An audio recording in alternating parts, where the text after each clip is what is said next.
Recording in progress.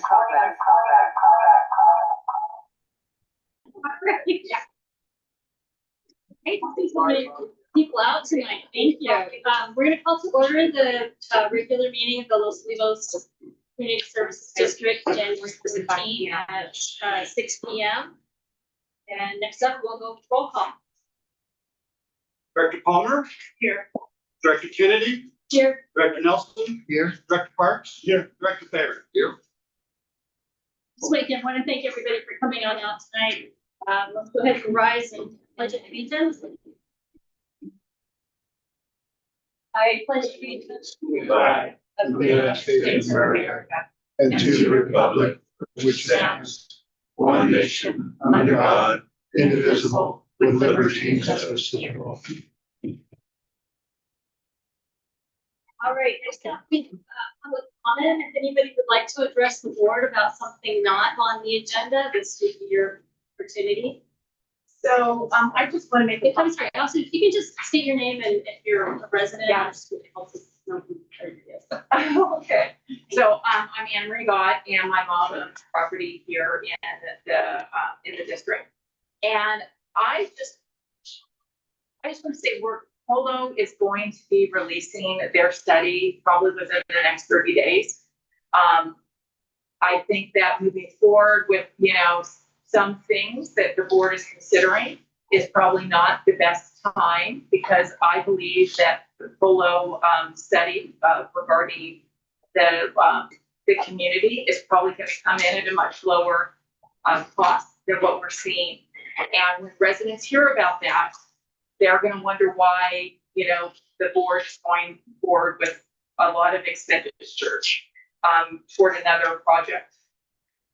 The other thing I just want to mention is that I saw up on the screen that the bathrooms are closed to St. Lawrence. And I've heard at this meeting, business people or property developers here in the downtown core talk about the need for bathrooms. And I just really want to make sure that the Los Olivos Community Service District has reached out to everyone and say, we're not going to be building bathrooms. We're not going to be having any expenditures toward that. It's not our responsibility. We're looking at a solution that should be for the worst area of the community service district. And that's really the downtown core. That's not all of these other houses. And I think that we're losing sight of that. So those are my public comments. I have to leave early. But I hope that you guys really consider what I've talked about in terms of Polo's study, because I think that people are going to be quite upset if you guys start moving toward paying for anything or even applying for anything that we might not need. Thank you. Thank you. Do you have anyone else in the room that can public comment about anything not on the agenda? Do we have anyone online? Oh, I'm sorry. No, that's right. I'll be Whitaker, president. So I just want a little more clarity as far as what I know we're getting prices on EF and gravity, but there's lots of different qualities. And I know the majority just want the cheapest. Well, that's a 5-gallon bucket, so knock yourself out. So I care about longevity. And from what I've researched, there's a lot of different ways to do EF systems. They're saying they could last 20 years to 40 years. I'm assuming they're talking about the tank. Gravity can last 50 to 100, depending on the materials. And EF, all it does is basically change out my septic system. So I still have the cost every 3 to 5 years. Now I got filter costs, I got pump costs, and it doesn't make sense to me. So I just hope that they're at least picking a middle ground of equipment and materials so that we're not just doing whatever's absolutely the cheapest, regardless of which one we do. 100 years sounds a lot better to me than 20, for example. And as it is, I already pump my stuff every 3 to 5 years. So now I haven't changed a thing. I've added filters, I've added pumps, and I added the whole system we gotta put in to support that. I just don't see a benefit of that. Anyway, I just want more clarity of what we're actually getting. You. Any other takers? Nobody online. Okay, great, thank you. We will go ahead and move on to item 5, general manager report. Yeah, in addition to the items on this evening's agenda, we're going to talk about several things that were raised. Did have our monthly meeting with the Wallace Group. They are on target and on budget for what they're working on, meeting the 30% design.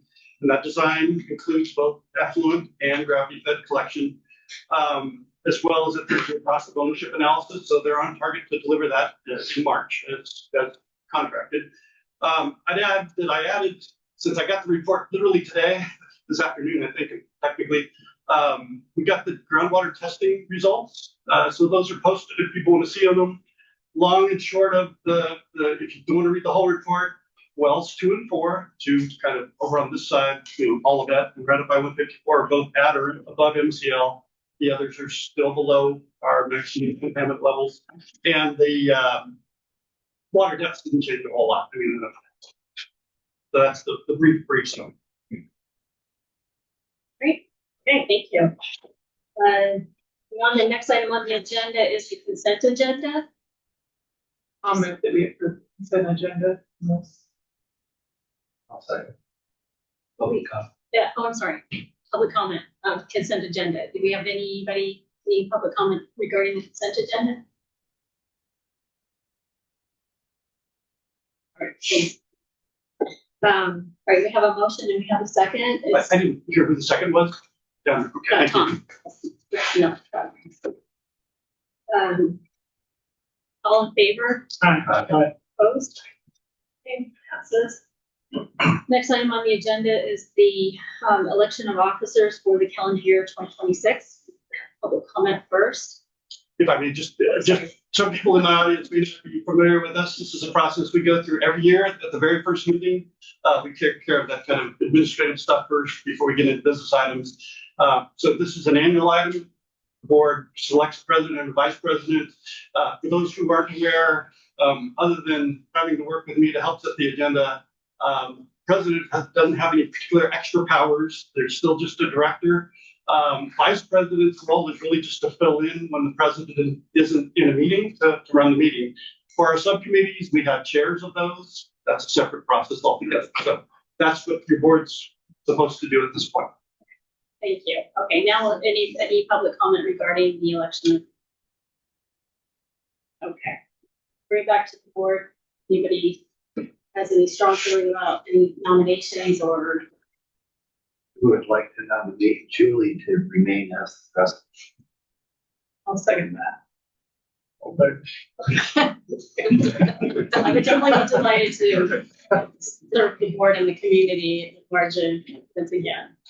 So should we nominate the president, the vice president as well, or Do a roll call vote of them individually or together as a team. I might recommend just do them individually. That way there's further discussion. all right, since we have the nomination for president, we'll do a roll call for that one first.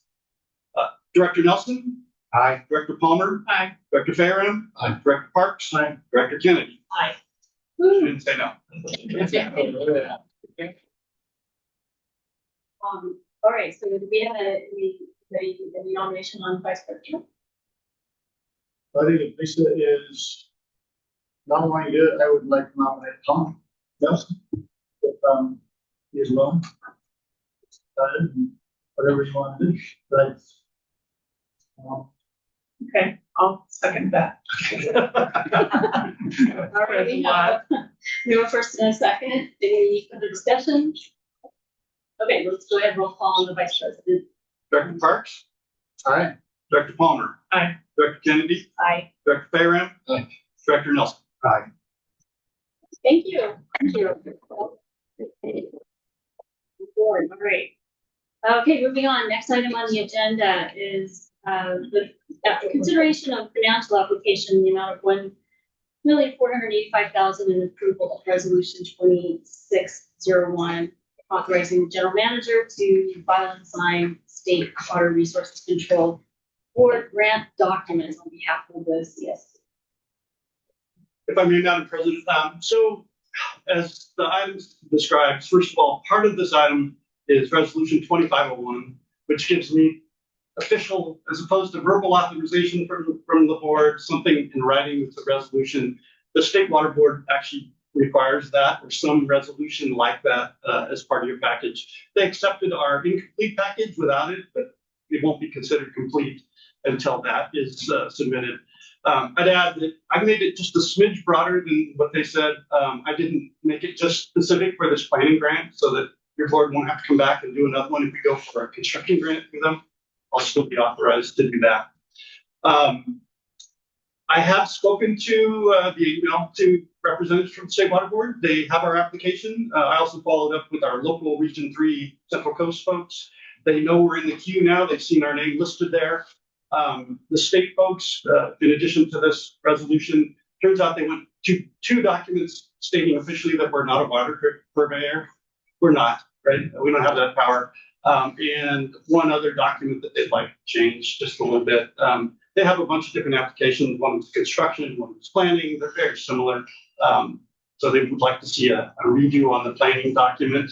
And so, yeah, so this is really just almost administrative in nature, but for the public and anybody that was interested in seeing all of the documents that had to be put together and filed with the state, I attached everything to the agenda. So complete transparency as to what was said, how it was said, the documents that were attached. So the public can see what we submitted, essentially. The only thing that isn't part of the package are the two water purveyor documents and the stuff. All right, we'll go ahead and open it up first for public comment. Anyone online? No. Okay, we'll bring it back to the board for any questions or just to clarify. I was gonna say I'm prepared for a motion after questions. Just to clarify, this grant is to enable us to apply for the 1.2 that will potentially pay for the design, correct? That's correct. 1.485 is the cost of the Wallace Group contract, Right. essentially. So that gets us to the end of design. Right. Okay. Then I'd like to make a motion that we approve resolution 2601, designating General Manager Guy Savage as authorized representative of the district and authorize the submittal of a complete financial application of the State Water Resource Control Board in the amount of $1.485 million. Okay, we have a first and a second. This resolution is to be a roll call. Director Fayram? Aye. Director Parks? Director Palmer? Aye. Vice President Nelson? Aye. President Kennedy? Aye. Okay, thank you. Thank you for putting that together and also for all the work on the application as well. Okay, moving on, our next item is the discussion of project timeline, including when to hold Proposition 218 vote and possible Proposition 218 assessment approaches. So Guy has a presentation on this, but just to let everybody know, we're gonna have Guy introduce and go through the presentation. Board members, if you have questions for clarity purposes, you can interrupt and ask. As soon as the presentation's done, then we'll open it up to public comment, and then we'll bring it back to the board for deliberation, direction, etc. All right. Okay, so at last month's meeting, your board said, bring back conversation around construction assessments, and I'm going to talk about the difference between construction and operations and maintenance rates, as well as kind of a combined conversation about when to hold the Prop 218. Now, I could have tried to tease these into two separate items, but they kind of just keep overlapping each other. It's like, oh, if we do that, then we can't talk about that. And so I just put them together. So unfortunately, it's a fairly long presentation. And because we haven't talked about this as a joint discussion, and I know that a lot of people in the audience never heard any of this before, it's going to be a little bit like drinking from a fire hose or fire hydrant. There's a lot of information in here. I'm happy to go through something, the board, I've got a couple spots where I'm going to stop, as you mentioned, to just say, okay, make sure we're all on the same page, and then have to go through that. Unfortunately, this isn't a workshop, so it's not going to be as dynamic of a Q&A as we would maybe otherwise want. But we'll see what we can do to get through it. And as always, I'm happy to hang out. If somebody has some questions, something they didn't understand, I'm happy to hang out afterward and answer those questions for individuals. As President Kennedy mentioned, I've got kind of the way I structured this is an overview of assessment in general. And then because there's a lot of confusion still about Prop 218 and the Prop 218 vote we will go through for a construction assessment, I've got a recap of that with some examples, but hopefully drive that through to the end finally. And then I'm going to dive into some assessment details, and then kind of shift into this conversation about when to hold a Prop 218. Part of that's going to be a deep dive into a schedule that I've been working on that shows cost and timing, all that sort of stuff. Throughout, as you mentioned, President Kennedy, there'll be board clarifying questions, go to public comment, back to the board for deliberation, direction to staff, and so on. I want to be clear up front. At this point, I don't know how far we will get with additional direction to staff around assessments. Your board may have something, the public may give you some input that you want to act on. More likely, there'll be some direction to staff around when to hold the Prop 218. And that, for those who've forgotten, that's the property owner vote of should we do this or not, right? So we'll do all that. I just wanted you to know that as we go through this, if you don't come up with anything that's sort of new around assessments, it's not going to surprise me that much. I will give you more information, but I won't be overly surprised. Okay, so we talked about this, and these two bullets appear multiple times throughout this presentation in different ways because they're incredibly important. First of all, I'm not an assessment engineer. We have to hire somebody who is an assessment engineer. They are an engineer by training. And that process that they go through, we give them general input up front. That's what we're working on right now, is to give them general input. And they take that and build these crazy spreadsheets like the one we got from NV5 many, many months ago to allocate the cost of the project to each individual parcel according to however the board and the public decides they want to do it. Importantly, whatever we do from an assessment perspective is based on the benefit to the parcel, okay?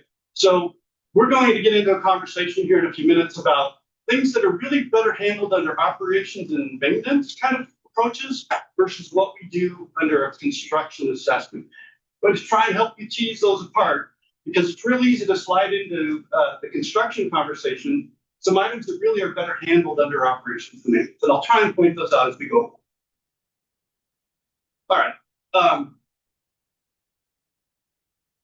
So assessments for construction, as we've said before, it's a one-time allocation of a cost to each parcel. Typically, it's paid for through bonds or a loan over 30 years. Okay, so we do the calculation once, we find out what the parcel's allocation is once, and then it's on your parcel property tax for 30 years after that, the 1/30 of it plus interest, that sort of. Operations and maintenance, we usually think of those as rates as opposed to an assessment. It's still a similar Prop 218 process, but it's not the same process. It also falls under Prop 218. That's an entirely separate process.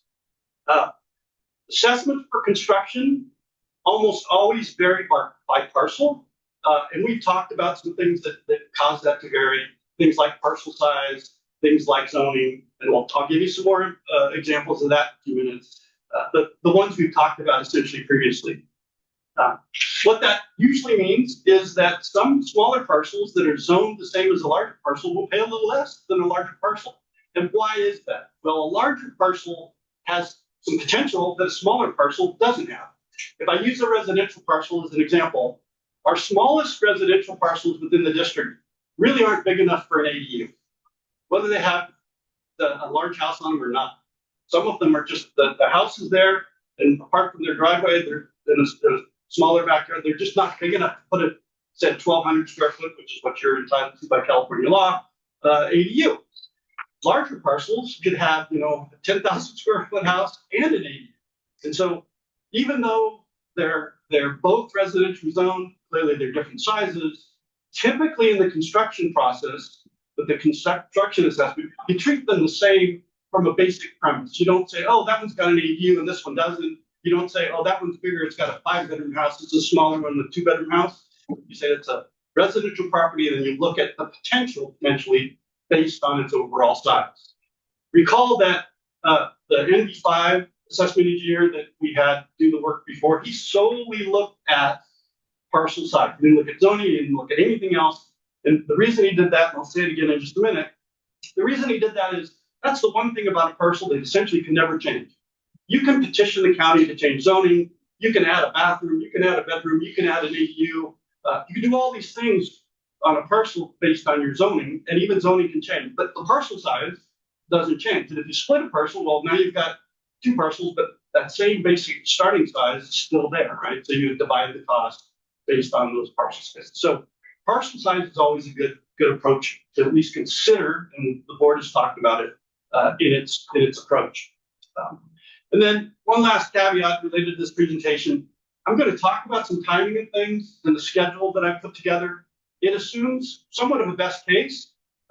It also assumes that the funds that we need to be able to move to the next step are available at the time we need to start that next step. And I'll point those out, but I just want to be clear about that. This is a somewhat optimistic schedule. I don't want anybody to think, oh, it's going to be done in 8 months. It's an optimistic schedule. All right, so let me remind everybody, including the board, of some of the conversations we've had in the past. We talked about what an assessment is. It's a fee levied on a property to pay for some sort of a public improvement or service that benefits that property. Unlike other things that we pay for that might only benefit the community at large, or maybe some other segment of the community, those things appear on our property tax bills, school bonds like that, for instance, those benefit the community. They may or may not benefit your parcel, and then you've got a good school district maybe. These are specifically tied to your parcel and the benefit your parcel receives. Unlike what we're doing right now, we give some dispensation for veterans and churches and a couple of other groups with the annual fee that's being collected right now. All parcels will participate in the construction assessment and the ongoing operations and maintenance rates. We do have 2 parcels that won't, and the reason for that is they're utilities that will never use have a service to them. For instance, the telephone switching building over off of, I forget the name of that street, the first one on right there as you come into town. There's a little building there. Most of us don't even they drive by it or walk by it. See it. I wonder what that is. Well, it's just a bunch of switching equipment for telephones and your internet and other things. It's never going to have a bathroom if you need to give it service. And that's very typical. The other one is owned by ID1. There are some quirks, though, in the system that I've got to sort out. As the county handed over, for instance, abandoned roads to some parcels, they didn't change the zoning consistently, so some of them look like they might be zoned for one thing, they really should be zoned with another, but we'll sort that out. I mentioned this earlier, we're focused right now on construction assessment. We're not talking about O&M, although I'm going to divert just because I think it helps people wrap their brains around it. All right, so I mentioned this last year when we were talking about this, the usual process is you consider as a board and public how to fairly and equitably distribute the assessment, meaning the cost, to individual properties. You hire an assessment engineer to do all the work that you've told them to do, and they go through the crazy spreadsheets like the one that NV5 did that's out there to make, they assign every little piece of component to some portion to every parcel. They go through that whole process to allocate the cost to each parcel. Following that assessment engineering, when that's complete, every parcel owner knows exactly what they would pay, their portion of whatever the total project cost is. They would know exactly what their portion is, and you go into the Prop 218 vote knowing that number. So whatever your portion is, you'll know that going in. The vote, although we call it a vote, it's really a hearing here. It'll be held by your board in a meeting like this. It's not a mail-in ballot. It's not something you go to your ballot box. It's done whenever your board is ready to do it.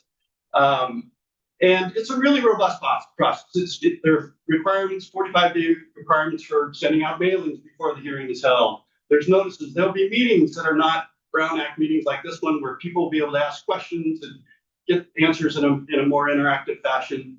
So there'll be lots of discussion before we ever hold a Prop 218 vote. If the vote is successful, we would move to whatever the next step is. Often that's construction, but it might be final design and bid, kind of come down to what your board says. And that is then added to your annual property tax or the next cycle. It's important to note that does get added to your property tax, and there's some interesting timelines with the county that are shown in the timelines I'm going to show you in a minute, because the county only does that process once a year, right? They do it in about July for the tax bills we just paid. They're about to pay for the 2 times a year. So we have to make sure we get onto the tax roll, they call it, in about July, to make sure that it's on there for the subsequent year. Otherwise, we don't have any revenues to come in. They're coming in to pay that taxes, and you end up building up additional fees. All right, so determining that charge basis, as I mentioned before, it's tied to a specific benefit received by each parcel. And these things can be really simple, or they can be pretty complex. Often it's related to fixed components, things like parcel size, but it can also be variable components like zoning or other things. I mentioned this before, calculation done by an assessment engineer. And I would just caution you, as I've talked to different assessment engineers, and I've read the literature and looked at litigation and everything else, we need to be really careful that we don't try and tie to something that can change very easily over time. One of the examples that I gave you back in August and September is, for instance, fixtures in a house. Things like how many sinks does somebody have? Those change too easily. So you don't really want to tie to that. Things like zoning, parcel size might be a little more reasonable. All right, so here's lot size. That's the one thing that does not change. Here's some other things that do change: zoning or use, things like residential, commercial, school, so on and so forth. I will add that we've been in conversations with the county, as the board certainly knows, but maybe not all the public, about issuing what's known as a can and will serve letter should somebody want to change their zoning. So if a house or a parcel today that's residentially owned suddenly wants to shift to commercial, they have to come to us and say, can you serve us sewer service if we're now something other than the residential? Now, within zoning, there are some options. A storefront that sells, let's say, a store gallery might be the same as a retail store. So that sort of use doesn't change anything. But, if you're a gallery today, you want to be a restaurant tomorrow, that's probably a zoning change that they'd have to come to us and say, can you support that? Will you give that property owner can and will serve? That's one of the mechanisms we can use to help control the size of the system we build and not overbuild for every possible future that could be out there. Instead, we build for what's there and what people know they have rights to, and then we move forward. Some of the more complex examples, system components, things like if we get into hybrid designs where we might have some effluent systems and some gravity fed systems and how that might work. You can do some of that, let's be clear, if you want to. When you get into things like sewage strength, we're going to talk about this in a few minutes. That's really, although people have thought about it as part of the construction assessment, it's really more appropriate for the operations and maintenance side of things. And you'll see that in a minute because I've got an example from the community standing nest. Lateral turnouts. Remember that a lateral is, house or business has a pipe that comes to the street.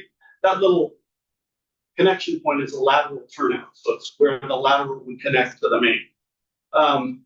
You can deal with things like low-lying parcels, so on and so forth. And then the example I gave a few minutes ago that really is not a very good one to consider, but because it's been brought up, I put it on here, and that's things like showers and toilets and sinks and so on. Yes? Kind of going back, a step back to the examples of simple, with a vacant lot. If that vacant lot today, but after it's all voted in, they may not have any service, but then they build on it. How does that get mitigated or balanced to what everybody else is paying for the construction, the rates. How does that work out? So let me just pretend for a second that it's a residentially zoned lot. It would be treated like any other residentially zoned and built upon lot. So even though it's vacant, unless they said, I never want service, they would pay the same as a residential lot of the same size and shape, So, regardless of what's there. right, So so that's more of a use thing as opposed to a zone. as a front end though, they still pay for the construction. Correct. Okay, that's the question that I've been asked. I wanted to make sure that that was clear because just because it's a vacant lot, they're still gonna be paying in on the construction part. And the rate parts where they're not getting paid, I mean, they're not paying because they're not using. Right. Right. Yeah. So again, that's a good separation between construction versus operations. Maybe if you're not using it, well, Yeah. you wouldn't pay on them, right? Because you're not heating any liquid and you're not getting any strength. But yes, and just so we're clear here, we have, including the ones that will be exempt, and there's a couple that are vacant that will be exempt. We've got a total of about 30 lots in the district that are vacant. About 17 owners of those lots, because often people own more than one vacant lot, right? But there are about 30 vacant lots. But zoned with different things. They're not all zoned. Right. All right. So another approach that has been kicked around a little bit is this whole conversation about the calculated flow or maybe desired flow. If, for instance, I think the best example that we can all think of right this minute is the Grand Hotel talking about expanding, right? They may not want the same flow for the house that's there on Hollister and San Marcos, right? They might want something based on a 14-room hotel, the subset, whatever they're calling that wing. So we might want to have a conversation with them about, what's the real goal here? It's zoned, and they're going to have a zoning change potentially because I don't think it's zoned for a hotel. I think it's zoned for other commercial uses, but I will have that conversation. All right. The other thing that I've learned, particularly in the last few weeks, is there's been a lot of conversation about zones of benefit, and I will just say that they can be really tricky. They can be done. Let me be clear about that. But often when you have zones of benefit, they will end up in multiple Prop 218s for each zone. So I'll just say it this way. You might have, for us, we might think of the commercial zone and maybe everybody else, right? The residential. If you go down that path, we could end up with a 218 vote for the commercial and a 218 for all the residential. So doesn't mean you can't do it with a single one. I'm just saying they can be tricky. And in everything I've read and heard, when we go down the discussion about that, let's be very careful. A little different when we get to O&M, right? You can have different things related to O&M, talking about construction assessments here. So we want to just be really careful. All right. I'm just going to pause there. We'd be good. Keep going, Madam President. Okay. Quick question. This is back on slide 8 where you said the vote it's really a hearing. Well, how does the property owner then register their approval or disapproval? Right. So it is a hearing. They can do it two ways. They can show up and say, I object or I support it, or they can mail in effectively a ballot. But we will have an uninvolved third party. Maybe it'll be county elections. I'm not sure who will work with. But it won't be me gathering ballots. It'll be an independent party to make sure that it's safe and secure. I'm not safe and secure, but just so that there's never any concern about that. So that's the way it's done. And they're often opened in the meeting or shortly before the meeting by that third party comes in with a tally and they're doing the math to say, this many votes for, this many against, me in the room. So that's basically the process. So it's a more real time than what we think of from an election perspective. Just for clarification, though, you said people would show up and say, I favor, they have to turn in there. Correct. Yeah. They have to be a property owner. And that's the other thing that gets kind of interesting. My wife and I may not agree. We only get one vote for whatever our parcel. We don't get split the vote. I think we'll agree. Let me be clear. But the point is, it's one weighted vote weighted votes based on that benefit per parcel and only parcel owners. Unlike the people that elect the 5 of you, they're just registered voters in the district. These are the parcel owners. Okay, it doesn't matter who's renting a house or where they live. They could live in, New York City. If they got a parcel here, they can vote. Okay. The 218s are different, votes on different times. The construction versus O&M. Correct. What happens if the construction passes and O&M doesn't?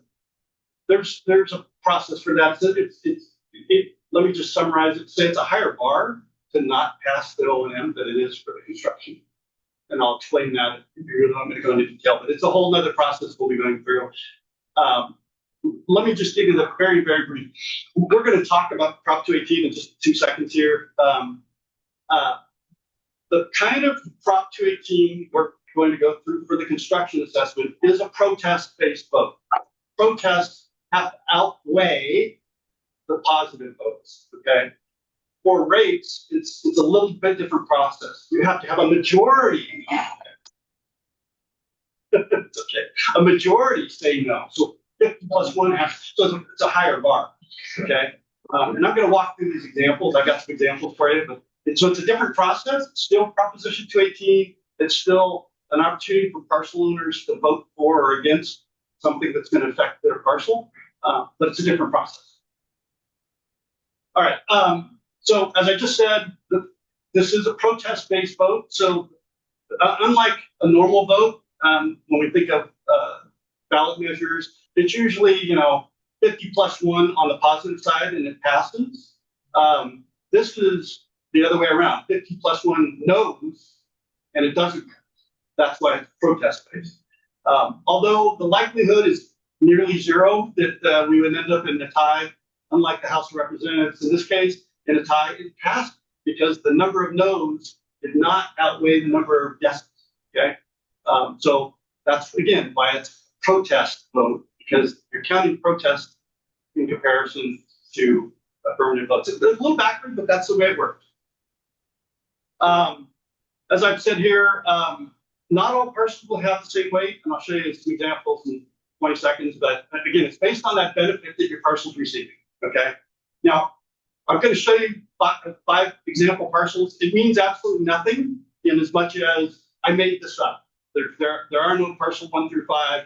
It'll be 380 something parcels in the end, each with their own weight, so on and so forth. But just to help you understand a couple of examples, I came up with 2 residential parcels. Parcel 1 has 230 votes. Parcel 2, smidge bigger, 231. And then 3 commercial parcels, 770, 1,000, and 2,000 votes for a total possible of 4231. And I wanted to drive home the fact that there's a couple of majorities here that I want to make sure people understand that don't apply. People often think of majorities and what has to happen. Okay, so here's example 1. Parcel 1 votes yes, let's do this. Parcel 2 votes no. The other 3 don't vote. The vote fails because 231 to 30, 230, right? Notice, importantly in this, you don't have a majority of voters that voted. You also don't have a majority of the possible votes being cast.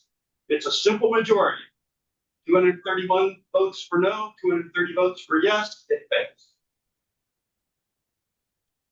Example 2, and this is something I think we're going to be faced a little bit with. The 2 residential parcels say yes. Parcel 4, that kind of medium-sized commercial, says yes. But the really big 800-pound gorilla in the room said no. So it's 2,000 against, 1461 for. Notice in this case, you had a majority of the voters voted. You had a majority of the votes were cast. Those really don't matter. It's really just that count of against versus for. Okay. Example number 3, maybe this is just President Kennedy votes and we're done, and it passes because nobody said no. I'm not sure. An exhaustive example, everybody 1 through 4 votes yes. Parcel 5 votes no. As you can see, again, more votes on the for side in this case than against, so the vote passes. Now, We've had lots of discussion about Prop 218s. I tried to boil it down as simple as I could. This has been verified, a couple different legal counsels, not just Martin, some other folks in his office have re-verified it just to make sure I've got it right. So that's the basic process, all right? So we're going to go through this assessment process. We're going to have an assessment engineer allocate the cost. That's going to be the foundation of your benefit, which means the number of votes you're going to be able to cast. We're going to have a Prop 218 vote. All right? Questions on that one before I move on? So I'm going to shift gears a little bit here. All right. Going to take a small detour into rates because I think this helps answer some of the questions people have about construction assessments. I'm not going to read through this whole slide. This is just a couple of pages of the San Diego CSD's operations and maintenance rates. Here's a zoom in of just some selected sections because I think it's helpful to at least look at this for a minute, because people talk about, well, how do you calculate what somebody really needs, and what's from an operations and maintenance perspective, what do costs look like? And I like this first kind of 3 rows of this thing. So here's a single family residence. I use this number in a minute for flows. Gallons per day is what that's listed as. 215 gallons per day, strength factor of 1, and everything that San Ynez does, and this is very common in anybody that's a wastewater purveyor, they come up with an EDU, equivalent dwelling unit, or an ERU, an equivalent residential unit of 1, and then everything's based off of that, okay? So a single family home pays $76.67, or they did, that's rates from a couple of years ago, per month in San Ynez. Now, they're kind of similar to us in as much as they collect, they pay for their collection system, they connect to the city of Solvang at the lift station before it goes across the river, and then they pay Solvang to treat and dispose. Interestingly, here down here, right, here's that second unit. So this is where you cover things like ADUs, right? There's an additional flow, so you charge them from an operations and maintenance perspective, but your calculation as far as how much your overall quantity is going to be is based on a residential unit that may or may not have an ADU. I will say, in talking to some of the wastewater engineers, including our district engineer, Doug Pike, 215 is a little bit high these days with low flow devices, and we all kind of at times act like we're still in a great big drought, which maybe not bad from a habit perspective. A number that's more like 200 or 195 might be more realistic from a flow perspective, but San Diego's 215, in my example, in just a minute, I'm going to use 215. You can see down here how schools get treated. Elementary school per student is 7 gallons a day, $2.30 a month per student. High school is a little different, the church. Interestingly, somebody might say, well, how do you deal with a church that also has preschool and also has a residential kitchen that they're using? Well, they would pay multiples, right? They pay for a church, they pay for elementary or preschool, and they pay for the kitchen because, again, they're going to give you more flow, and the strength of the flow based on that usage is going to vary. Again, those are kind of operations and maintenance. So I bring those up mostly to say, when you think about some of these things, say, oh, we covered that in operations and maintenance on that side of things, as opposed to the construction side. All right. So prior, and I put this in quotes on purpose, decisions, because your board hasn't, passed the resolution that said these, but these have been kind of the general direction that your board and the public seem to be headed. You agreed that it needs to be fair and equitable. You agreed that residential areas should not supplement or pay for commercial areas. You agreed that you don't want to avoid any approach that would be inherently growth inducing, and you agreed that all parcels participate, except for maybe those 2 known exceptions. And so those are the foundational pieces of the conversation. All right, more decisions, getting quote, and some data points. We talked about this lateral installation and abandonment of existing septic tank is the property owner's responsibility. So when we talk about costs, those costs are not calculated in. Somebody like me who lives fairly close to the street, it's a straight shot for me. It'll be fairly easy for mine to go in. compared to somebody whose septic tank might be behind their house and they have to go around their house to get there, or they're on a larger lot and it's all the way in the back. So it's pretty difficult to calculate what those costs would be for each individual, and conversation has been that will be the property owner's responsibility. Ownership of equipment, particularly if we have effluent systems, is still TBD. We talked about whether or not we should agendize that. Your board last month said, no, let's hold off, see if we're even going to go that way. If you want to agendize it for a future meeting, just give you that direction. Importantly, I think, is to note that the district may conduct requests for proposals to identify vendors or obtain some bulk pricing for common equipment and or services. So, for instance, we might put out an RFP for plumbers that can put in laterals, right? Have the equipment or working with someone who owns a backhoe, whatever, and say, look, we validated that these 4 or 5 are licensed, can do the work, we trust that they can do the work correctly, and then you, Mr. or Mrs. homeowner, can go out and hire them yourself. So we would run the RFP, maybe get some better pricing because they might be doing a bunch of them at once, right? Nothing that says a property owner couldn't go to somebody else. Nothing that says a property owner couldn't dig the trench by hand. There will be an inspection when it's all put in, right? But however a property owner wants to do that. Another thing I would add, and this is something that people often forget, is if we do that work, by definition, it will be at least 15% more, because that tends to be the minimum. Let me be clear. The minimum increase when you have to pay prevailing wage. And as a local government entity, we do have to pay prevailing wage on all construction jobs. It would probably be even higher than that, because if we're doing the work, then we're going to have somebody who's a project manager overseeing the work, is doing the coordination with the homeowner, and there's a lot more that gets done, right? So on the laterals and the abandonment of your septic tank, really makes sense, I think, based on what we said before, to allow property owners to do that. And for those who are wondering, abandonment of a septic tank is a fairly straightforward process. You can find it on the county's website. If you have a concrete tank, you basically break holes in the bottom so it no longer holds water. You fill it with gravel, and you're done. Gets inspected by the county, or us, but it's not like you have to tear the thing out. You don't want to. You certainly can't.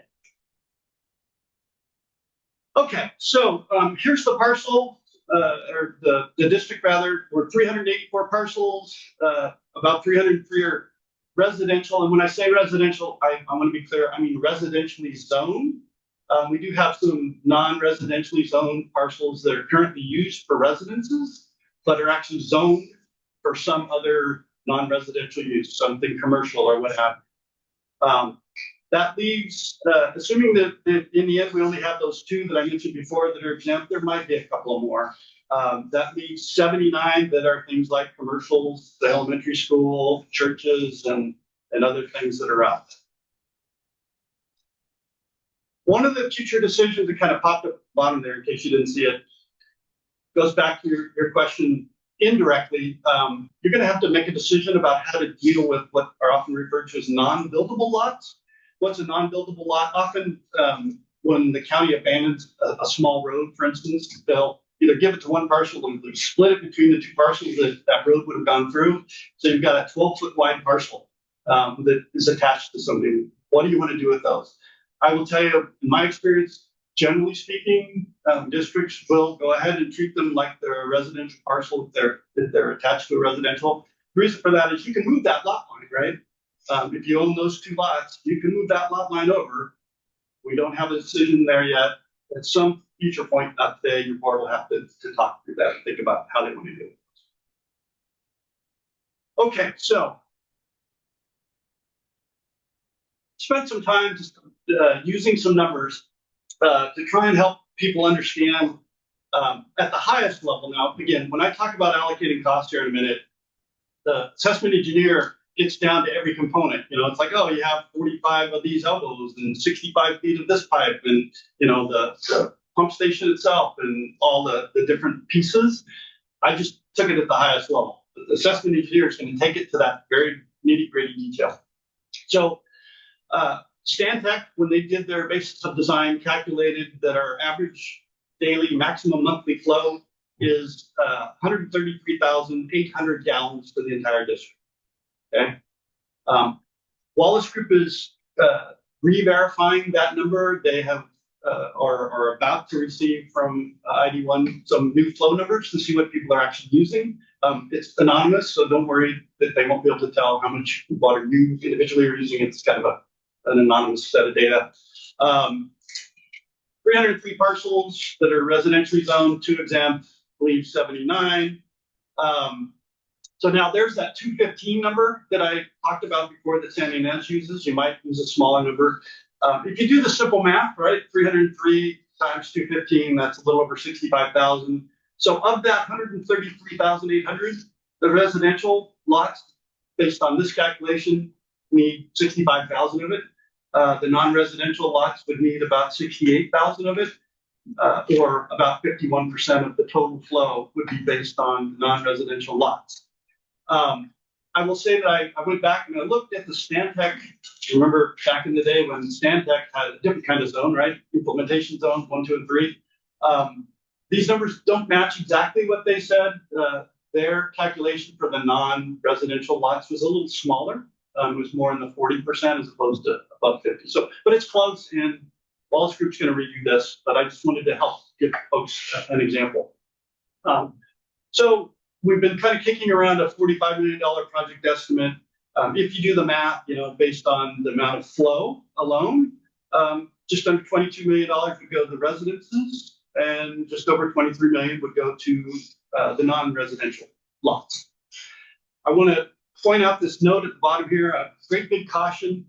Things like using this 133,800, that's a number we got from Stantec that Wallace Group has to re-verify.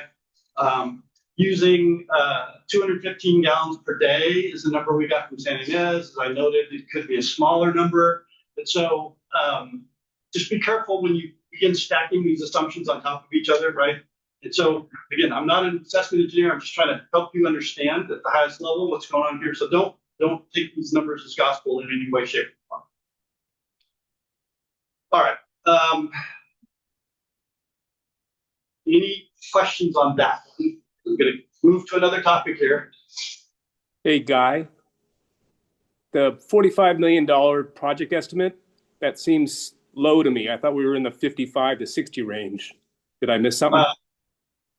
Don, I'll address that during public comment, okay? Thank you.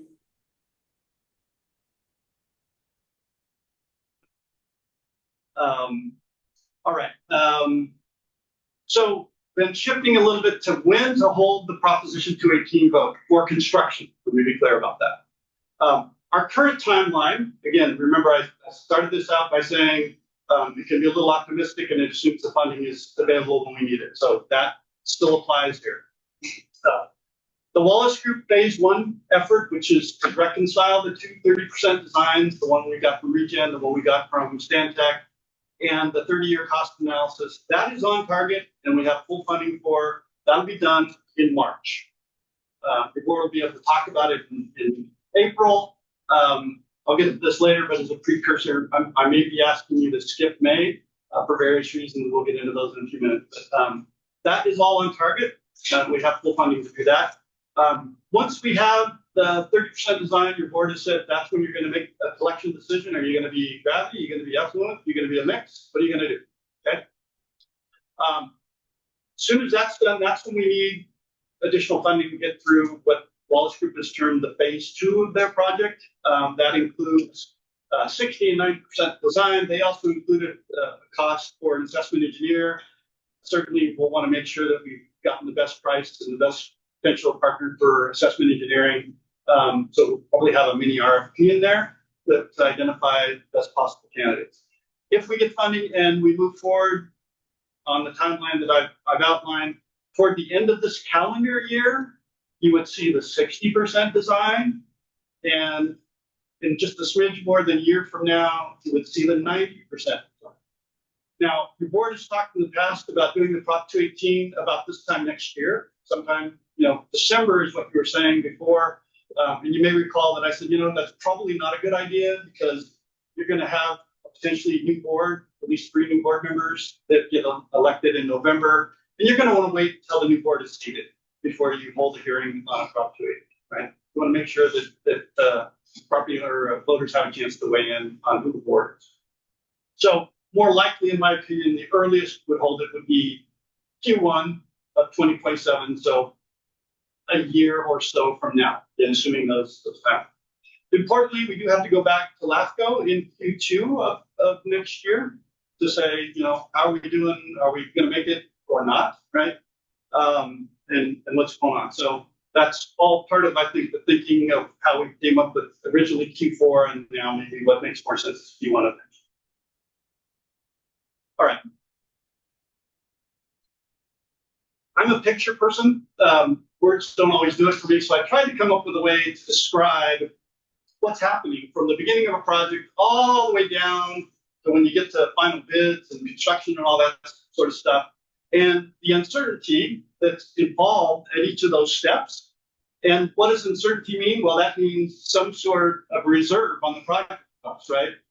So when you first start a project, say, hey, we're going to build a sewer. I think it's going to be $20 million. You have no idea, right? It could be 40, it could be 60, it could be 10. Because you haven't really done anything other than say, I'm going to build a sewer. You get to kind of a conceptual design, and this is what the county did 2018-ish, I think, no, before that, 2016. When they went through and kind of did the survey, and they said, oh, we think it'll be about this much, right? And at that point, you're often still off by as much as 50% from a cost perspective. And that doesn't even account for construction escalation. That's just, if you built it right then, probably off by 50%. As you get to 30% design, as we saw with the Stantec documents, they included a project reserve of 30%. It might go down to 20, it might go down to 15. These are kind of floor numbers. It's going to be at least that at each one of these steps that you're going to want to consider logically. But some engineers would say, even at final bid, I want 25%. And ultimately, that's going to be a decision for the voting public and your board to make. Doug and I had a long conversation about these percentages. This is what we think is probably the floor. It's possibly higher. The cost of uncertainty, I want to just say these 4 bullets real quick. Nothing says that if you think 25% makes more sense than 15% when we're at a 90% design. Okay, there's nothing that says you can't do that. That's kind of direction to your engineering team and then therefore to your assessment engineer. Your design engineers will help you with that. But ultimately it's your decision, right? That number, whatever it is, you're going to have a project cost that includes a reserve. That number at the high end is what you're going to put on the Prop 218 vote, right? That's the number that will be divided up by all parcels. Now, compared to if we were building our own plant and disposing of our own waste, our project is pretty simple, right? It's mostly dig a trench, put in pipes, connect to solving, and the rest is already in place. So the number of variables, yes, we're going to have at least one lift station, but the number of variables is down compared to, oh, we're going to have a plant by this guy and a disposal system by that guy, and we need an integrator person. And as soon as you get more vendors and more complex systems involved, obviously you would want a higher uncertainty, meaning a higher reserve in that project. Digging trenches, putting in pipe, cost of pipe, that sort of stuff. And before we ever go out to the Prop 218, just to be clear, I think maybe it's Director Bayram said this. We're going to check with some local vendors and say, hey, if you're building this, what would it cost? And get kind of some official bids before we go to the next step. Just unofficial bids. Sorry, thank you, unofficial bids to make sure that we're in the right price ballpark. We're not just going to rely on a design engineer to tell us what the number is. We're going to check. Ultimately, we hired True North, a polling and research firm, right? To do the sampling of the public. If your board said, no, we want a 50% reserve and the public won't support it, well, you probably won't go to a 218 vote with a 50% reserve, right? But if they supported 25%, you'll probably do that, right? So the research will help guide the board and the public into what you end up seeing on the Prop 218. And most importantly, whatever the amount is, you don't have to spend the money, right? If the project comes in exactly at the predicted cost and you put a 25% reserve in there, you don't have to spend that other 25%, right? You could just take it right off the top and go. All right, so I wanted to zoom in. I had that slide a minute ago. I wanted to zoom in and look at what's coming up in the near term. Q1, I mean, this quarter that we're currently in, we're going to see that 30% design, 30% cost of ownership. Q4, 60% design if we move forward, 90% you can see about a year from now. Final bids are out there somewhere. We've not necessarily even said that Wallace Group would do the final design. Typically they would, but we haven't even contracted with them for such a thing. After you get final design, you go into the whole construction bid process. You construct, and not until construction's done, you actually know what the cost of the project was, right? It's not until you're done that you know exactly what you spent. You make estimates up to then, but don't know the final number. Somewhere in there between 90% design on this schedule and final bids and design is when we have to go back to LAFCO. And at least currently, we're saying somewhere in that window, you know, kind of Q1 of next year is when we're thinking we would potentially hold the Prop 218. So questions on that? I can dive into the really detailed schedule if you'd like. After going through this out loud, I don't know that it wouldn't be too much. But happy to do it if that's your board pleasure. I think it's been really helpful for me. Okay, I'll dive in for just, I'll keep it brief. Let me bring up another document here. Council's there. All right, so. Madam President, while he's pulling that up, I appreciate the aggressive timelines. We'll see, but a whole lot of things have to happen to even be close to that. I mean, we haven't started environmental. We have the cost of the design is still outstanding, and I think you also have to recognize that when they get into the final design, if they say they're going to be done end of the year. I mean, even the best of consulting firms have things that come up and they don't meet the target. It's happened a lot. So no blame assigned. It's just the way it is. So Q1 2027 it's a good aggressive target. What do we know about the grant? I don't know the answer to that. I wish I could. Let me, is that too small for people to see? I can try and make it bigger if it is. We okay? Can't see it. Can't see it. Thank you. Thank you for letting me know. I don't want to get started if you can't see it. Yeah. I can find that slider. Can you see me now? Better? Bigger still? I'm okay with going bigger. I don't want to make it so big that you can't see anything, right? But with one letter. We good there? I'm gonna go with that, okay? All right. All right, let's see if I can get rid of this header so that, there we go.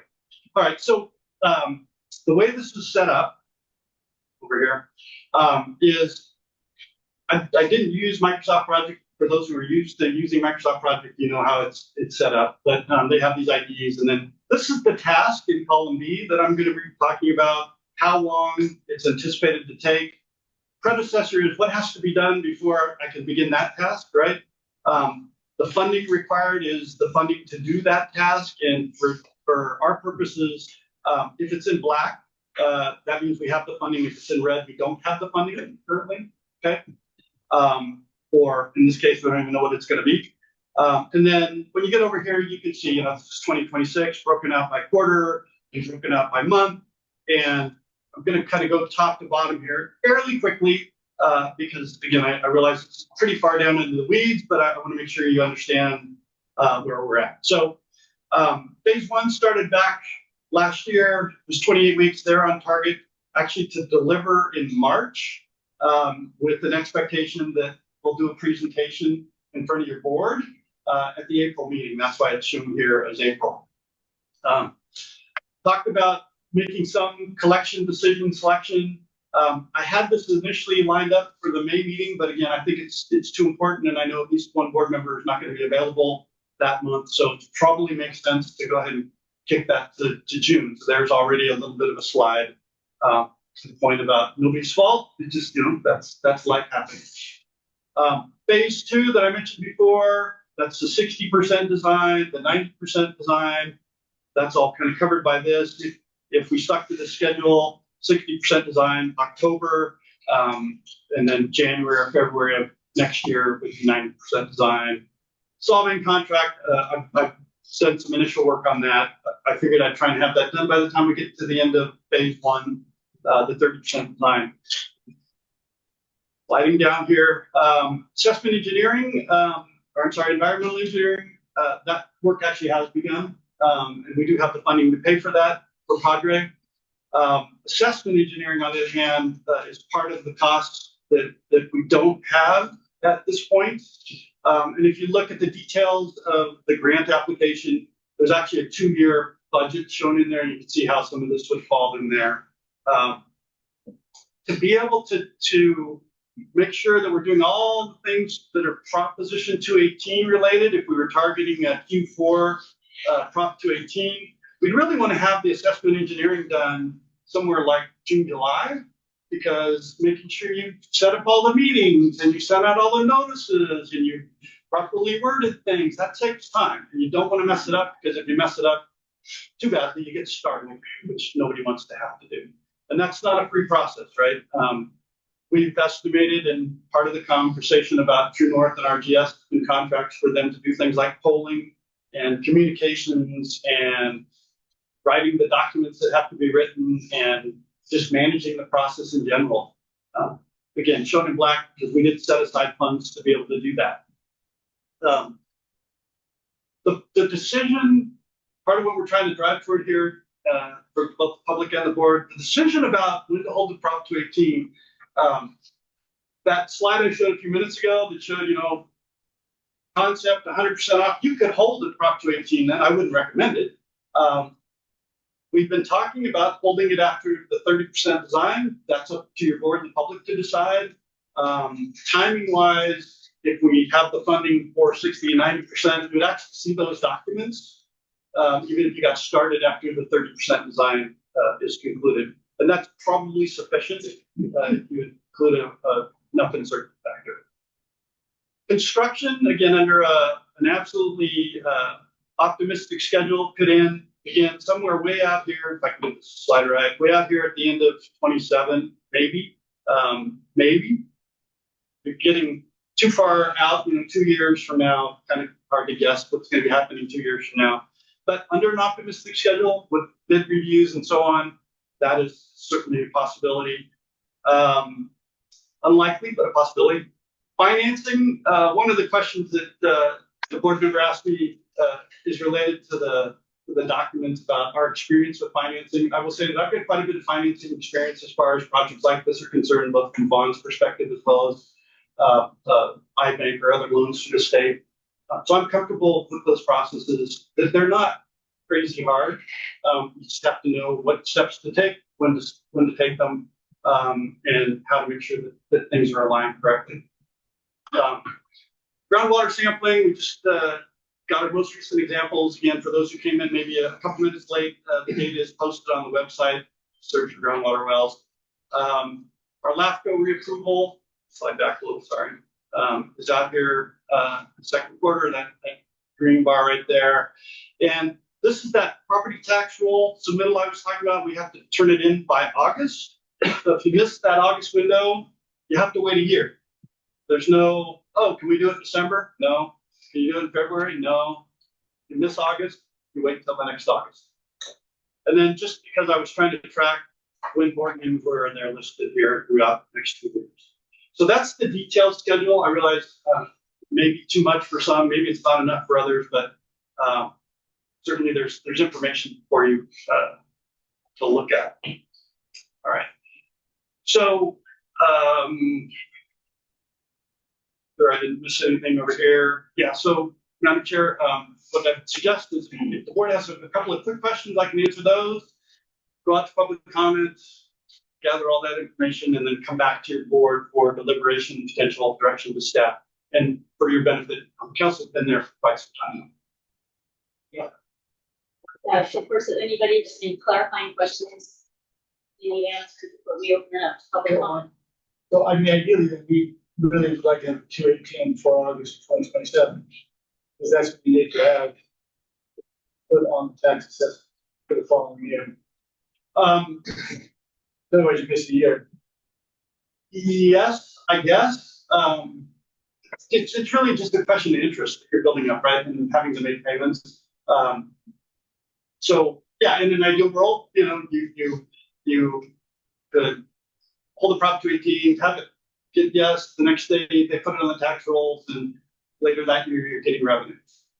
There's the startup fees is always like that though. You just don't want to miss it by like 2 weeks, right? Right. You don't want As I'm saying, you can just kind of. You don't want to let it It can be a goal out there looking at the horizon, saying, okay, that's what we need ideally to get some just later.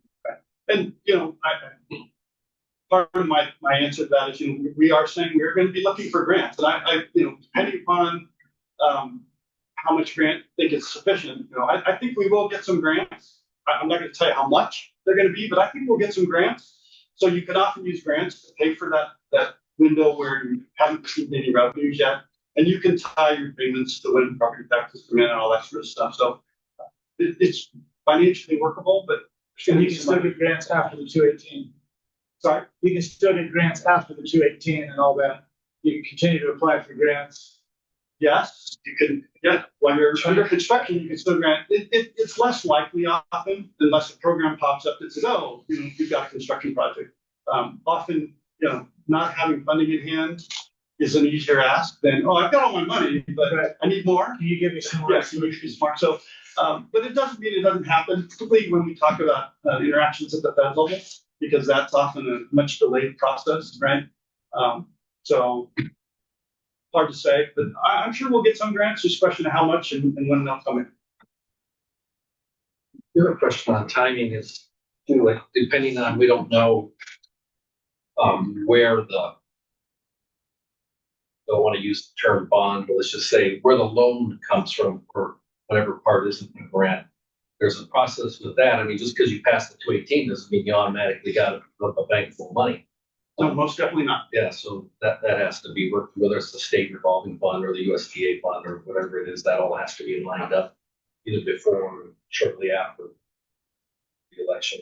Yeah, and I've talked a little bit about that before. You know, let's say you're in line for a grant. I'll just use the state water board as an example. And you're gonna to say a bond funder or iBank, state's bank that gives you the loan. You get into this situation sometimes where they're like, well, you've asked for, I'm just going to use a $45 million number. You're asking us for $45 million in a loan, but you're getting $5 million in grant. Okay, which one of those is going to happen first? And oh, you're only asking for $40 million, but your project's $45 million. What is that? So you can get into that. Okay, which one's first and the timing of those. I've seen that happen before. Often it gets into a conversation about, you know, these letters of promise that you're going to get the grant or that your grant's approved. It's just waiting for something similar with the IBAN. So that's where making sure that we have partnerships, depending on which way we end up going, with the right bond counsel and bond purveyors, as well as the IBank, which is the state agency. I talk to those folks not every day, but every couple of months, just say, okay, this is where we're at. This is what's going on. So that particularly with the iBank, they know from a status perspective, okay, they might be asking for a loan at the earliest in whatever, right? So they can kind of pencil it in and say, well, if that one comes through, do we have the fund flow to make that happen? Bonds are a different story. It tends to be a little shorter window to obtain them than the iBank, but you're going to pay a little more money. So it's a trade-off, right? Faster money, it's a little more expensive. Longer to get it, it's a little cheaper. Your board and the public will have to make that decision. Does that answer your question? Sorry, there was a question before that. Any other questions? Okay, we're gonna go ahead and open it up to public comment. So just a reminder, I know everybody hates this, but it is a board meeting, so it's not a discussion. But we will be having a workshop on assessment so that there will be plenty of opportunity to have it a much more interactive. On the other hand, if you have questions, please remember, you can always reach out to Guy to get answers. We also have copies of the director next to Summit this Friday. Or Friday. Yeah, this Friday, so you're welcome to come in as well, and use that as an opportunity to ask some questions and have a dialogue. So, with that, we're going to open up to public comment, and just a reminder, it's 2 minutes to be considerate for everybody. So, all right, do we have any takers in the room yet? Anybody? Yes. Hi, Catherine Rohr. I think a lot of people are really interested in what exactly they have to pay. And I didn't hear that here, so I would hope at some point the board is going to clarify, maybe at your workshop, that people are going to be paying the construction amount over at least 30 years. That'll be more than that, because then you'll have to maintain all of the pipes in the collection system, and there'll be failures and lawsuits, and all of that gets paid under that piece of it. And then there's the O&M that's controlled by solving. And so when their rates go up, our rates go up. When they get fined for violations of with discharges, we take that cost on.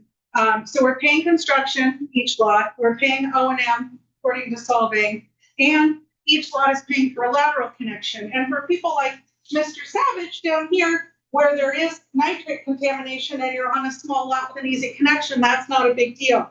For all these people that live below grade and are going to be paying for grinder pumps and their own lift stations, that's like $100,000 at least a parcel. So that's construction plus O&M plus lateral. And I think those numbers have to be shared with people, because you can get a brand new advanced treatment system for less than just the lateral connection for this thing. And so that's okay. I also just want to say quickly, you made a note about residential. You want to have a priority of not having residential paying to benefit commercial. But all these lots that are large enough for advanced on-site and that aren't in areas near elevated nitrates, we've got years of testing. You've said publicly, Director Fayerum, Director Nelson, that we need those lots to help pay for the system for the downtown. So we are asking people who aren't over elevated nitrates and don't appear to be contributing to the problem to pay for a system for the downtown. And again, that is 1000% okay. But it would be awesome if you would tell people so they can make an informed choice about this. Thank you. Thank you. Anyone else? Comments? We have anyone online? Don Layton's hand is still up. I don't know if it's his question from before. Don, are you still there? It was, same question. Okay. Would you mind repeating the question for us? On the project numbers, it was listed as 45 million. I seem to remember it being 54 to 58 million dollars. I'm just wondering what the difference was, what happened to those extra 30%.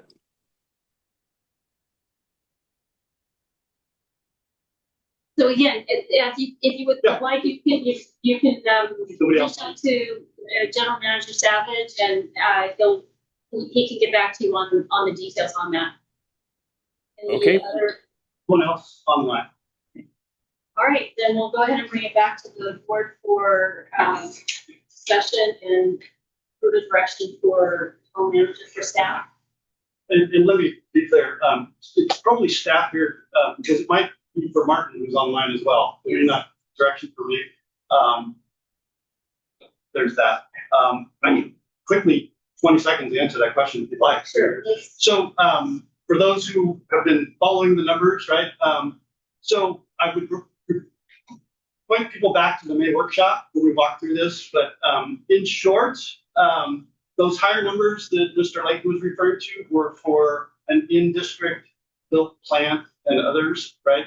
The connection to solving effluent was estimated around 39 million, gravity was around 45, and the hydro was about 44, I think it was 43. So I'm using 45 because that was the highest number of those three numbers. So the higher numbers that he was referring to were all related to, we built our own plant, did our own disposal and all that. Going to solving, go to bleaching.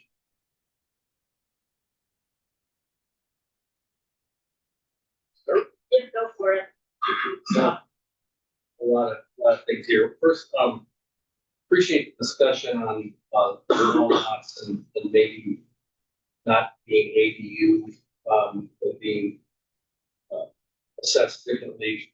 I think we probably just want to look at that. I know there are ADUs that can be added on vertically. And so I don't know what the regulations in the county are for that, which is something for us to consider. I've talked a lot about the idea of an allocation where, and actually, I think Mr. Savage, you had it on your presentation that, the parcels are going to pay for the benefit that they derive. So we're all going to pay for a certain benefit, and we pay for that benefit. And it's important that we figure out that if there are changes in use, either from a residential or probably more likely a commercial, that they can only change within the benefit that they paid for. And that goes back to the Canada Will Serve process that we've been working with the county. We probably need to, I don't believe we've heard back definitively from them on that. I would just mention that that would hold, I think, Mr. Savage mentioned if there was a change in zoning, some zoning may allow them to do things without changing the zoning. Like I know a C2 has a pretty broad, so we just want to look at that. And just it comes back to really visualizing more for this EDU equivalent dwelling unit is your allocation, and then if someone wants to go above that, they didn't pay for it. And maybe just a quick question for council to talk about. I've been involved in situations similar to this, but if someone's going to use more of the benefit than they paid for, I don't know if that's even legal under Prop 218 that they could just go ahead and use that or not. On the prevailing wage, I do think you're low, and I know you have a floor. Prevailing wage is a very different situation, and doing having the district do certain things like the construction was prevailing wage, turn in certified payrolls, the contractor does, it's monitored, and we were going to have a construction doing work on private property, that prevailing wage would be there as well. I think the polling is really important for us too. We mentioned that to know where our threshold is on this, and that does go to to how much of a contingency you put in on the construction costs, because and I know I'm a pretty I look at that with a more conservative eye that the last thing you can do is go into a construction contract with only the amount that was bid and not have any money to pay for change orders. Even with as straightforward of a project this is, we don't know if the contractor's digging down some road and then they hit something that was unknown. That's a change order, and they have to deal with. So we have to be prepared for that. The flip side of that is that raises the cost, and then that the higher we raise the cost to protect ourselves, then the more cost that each of us will see on our assessment, and may affect what our vote is. And I think I can stop there.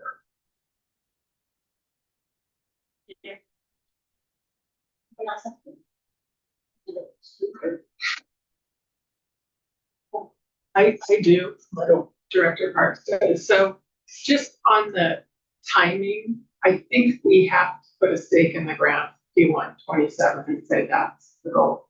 I think we've been at this, will be 9 years since we started assessing people to come up with a solution.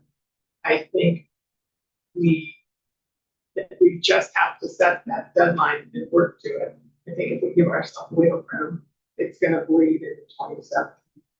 And I just think we owe it to our constituents to put the pedal to the metal this year and make it happen. I think it creates urgency with our state representatives to get some potential funding this year. But so I'm in favor. And I also think on the contract side, we just got to be sharp pencils and good legal counsel to negotiate those contracts to create incentive to perform on time and disincentives for going over. So that's where I am. I think too, just on the whole lateral replacement, I think providing, if residents are going to choose to go with their own, I think it's district's responsibility to provide some resources for both calculating and understanding what their share will be for their individual property, so they can start planning to that. Whatever, whenever, but if there's a community solution, the lateral is going to be an issue no matter what the solution is. So we should have resources that allow people to educate themselves, kind of do their own DIY linear footage helps. And then, what else? I think, yeah, I think the San Ynez rate structures, that their district structure rates are interesting. But if we're talking about going to Sullivan, I'd like to see what this all rate structure costs. Those are my comments.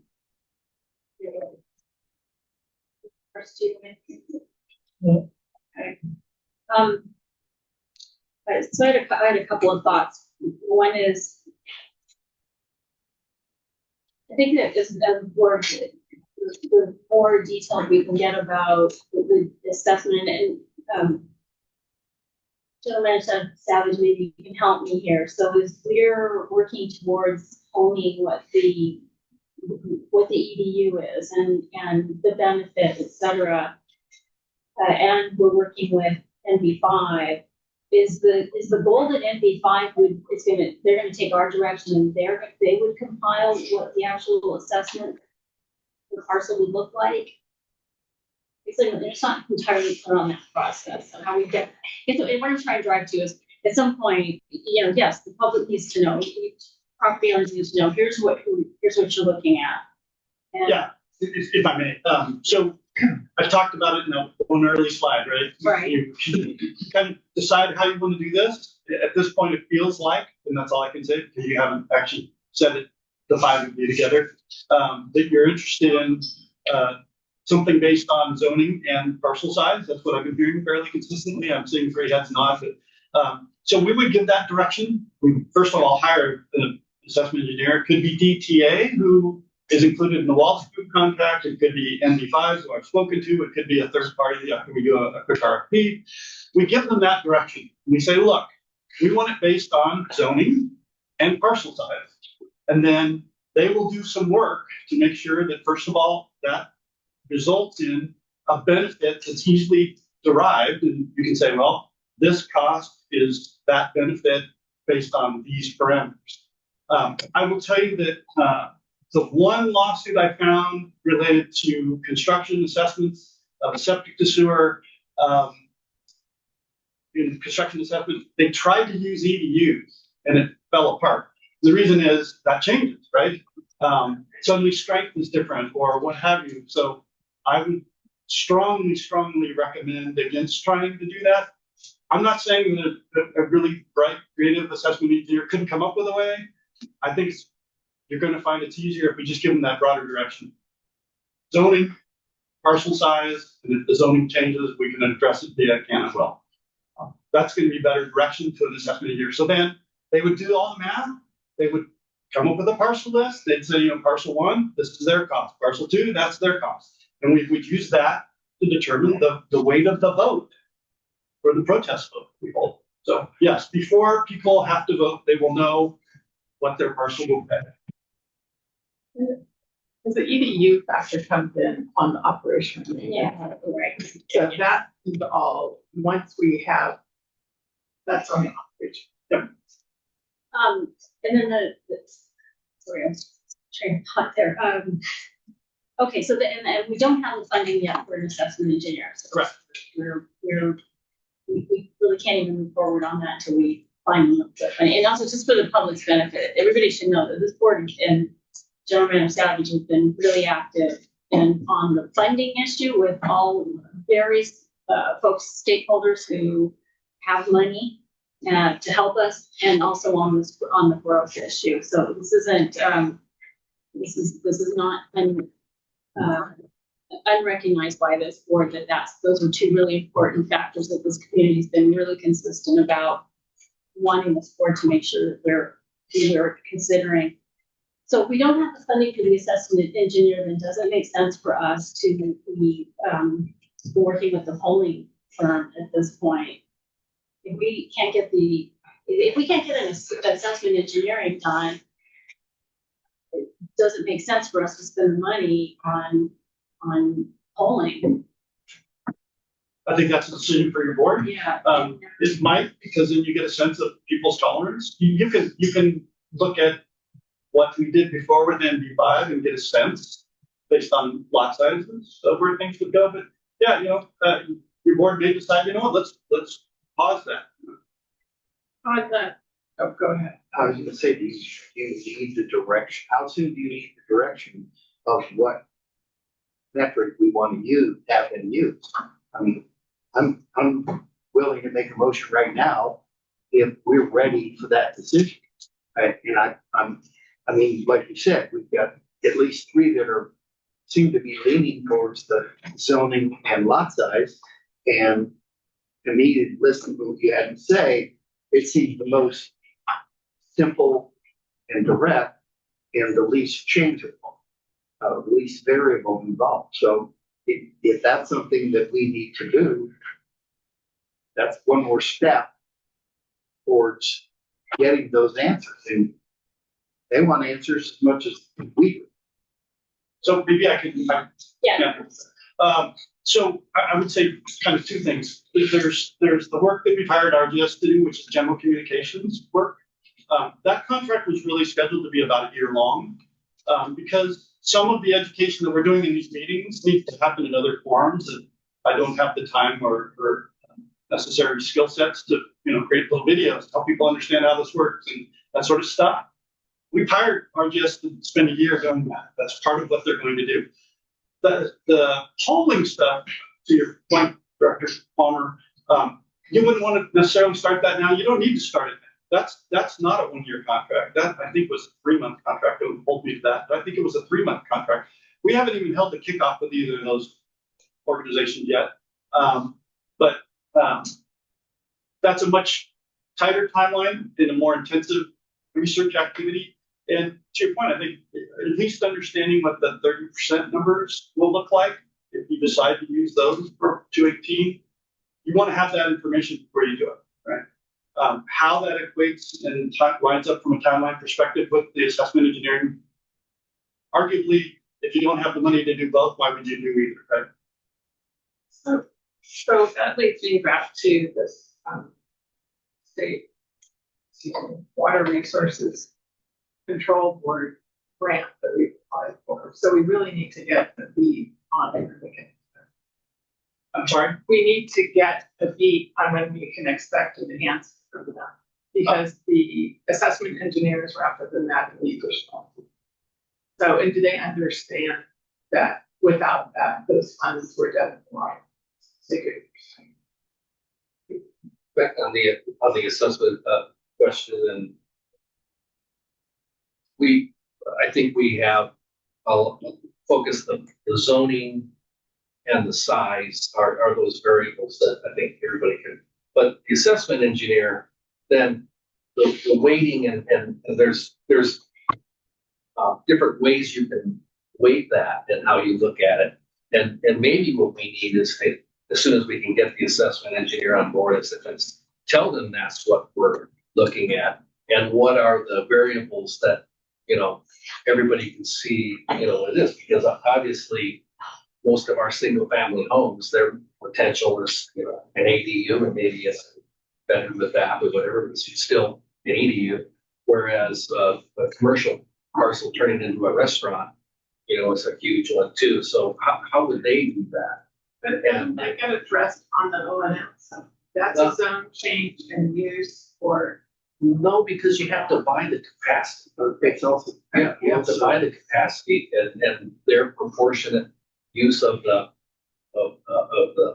main lines, and really their proportionate use of the treatment that we have to buy. Then they have to pay for the actual use. So that part of it, so that vacant parcel that could become a restaurant.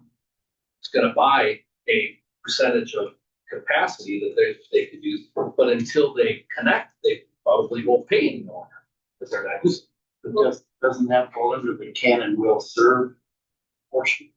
If they're have it established as one thing and they're changing it to something else, that's where we have the power of saying, hey, that's beyond the capacity that they can use that. I think, and I hope that, yes, I agree with that statement.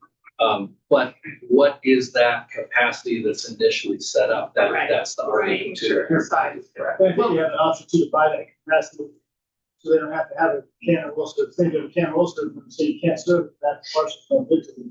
So if they buy the capacity Well, up front, then they don't have to worry about a can of Worcester. right. Well, it depends You know on what I mean? the capacity. Yeah. Otherwise, you get out There, of the assessment part, that comes into the assessment part, what they're gonna find their highest use Yes. to go from there. Well, to that end, Mr. Savage, that when we have a proposed assessment schedule, we're gonna have a hearing. That notice is gonna go out to everybody, and so everybody's gonna have fair ability to say, this is what they're assessing and this is what they're providing. If you don't like it, that you have a time to talk about it. And if you don't say anything about it, you get assigned to you and the can of Worcester going. Exactly. Okay, are we talking about having a town hall, to get public comment for how the public thinks, watch DSS? That can be up to us to get direction, and public just gets this is what the assessment engineer. So, Town hall has a different meaning to me. I assume there'd be a couple of workshops, workshop. where people could voice their opinion for sure and have a more interactive process than, Brown Act bound. But there are legal restrictions. Yeah. If I may, Madam President, Well, that's council. yeah, Go ahead. I mean, what I would caution the board about, and as this process move forward, is if you go to a doctor for surgery, you don't stay awake and tell them how to do it. So having an assessment engineer hired for the purpose of providing an assessment that presumably would withstand a legal challenge, incumbent in that is the fact that you need to let them work. So the more restrictions or more you try to tie their hands, the less likely it is that A, they're going to be open to that, B, that you're going to receive a product that will reflect their sole professional opinion. That, having said that, there's no reason not to have a workshop and have a public input on this, but we need to proceed carefully because that is the point where these type of assessments, these type of votes can be challenged and set aside. Is the engineering report, the assessment report is the most significant part of this process. I could just your comment inform some of the issues we discussed as the district engineer. Yes, go ahead. Thank you. Well, fortunately, I've been involved in several projects this year. Same order of magnitude, wastewater projects in small communities in the Central Coast.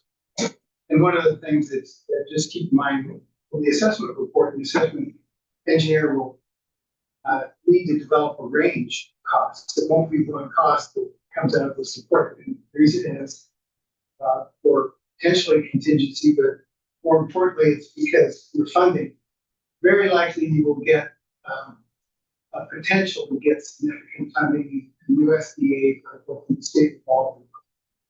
But they want the district to have skin in the game, so there will be a percentage. I don't know, 30%, 50%, so who knows what it is. But in order, they won't commit those funds until after the Prop 218 vote, because they want to make sure that you can finance successfully and make payments on your portion. So just completed, just a month ago, similar process, Prop 218, but we built in the wastewater treatment plant. The 118 vote. And there was a range in there, in the high range, assumed fully financed. Although they do, they're going to get something from the regional water board through the state revolving, but the state revolving fund, the decision makers wouldn't commit to any number specifically until after the project. Now, that doesn't mean they'll make us do that. Matter of fact, I've seen other Prop 218 votes who committed money up front and said, there's a contingency on this passing the vote. But this last time, they said, no, you have to 218 vote before we can tell you. And they got fortunate, 70% funded, and then 30% unfunded for the service as well. I just wanted to share that information. But there, I'm very optimistic because I've just seen that agency and also Gonzales had a massive commercial wastewater treatment element added, 6 mile long wastewater pipeline for San Juan Bautista, where I'm city engineer, and they got that funded by USDA for about 70%. And I've heard that for septic to sewer conversions, there's easier time for the state involvement. So I'm optimistic on all that. And just so you know, the punchline is that the assessment engineers report, I prepare those, I'm an assessment engineer, but it has a range. And so what everybody's going to be looking for is what is the maximum that I may pay. But you have to inform as fully as possible that, hey, we've got some grants on a hook into some grants. They're likely to get them, but this is the range. Okay, President. So, Mr. White, however easily, if you could get a tally of these different projects and what their grant funds that they receive would be really good. I'd like to know that with Big Director Palmer, because we've met with the Assemblyman, the regional board, and we're going to be meeting with Senator Lamo's office. And, you know, my one message is I know other people have gotten grants. We've heard, well, you're not a disadvantaged community, and maybe that's why some of these entities got the funding. But I've known lots of projects that have gotten funding, and it's just to say that, well, you're not disadvantaged, you know. Oh, that doesn't always play in. That's one reason why San Juan Bautista went with USDA loans, because that wasn't a heavy weight factor. Yeah. State revolving fund there tends to be, but they still, pretty much any agency that qualifies and applies can get something. A bullet listing of some of those that you mentioned would be appreciated. Yeah, I can provide contact names. Thank you.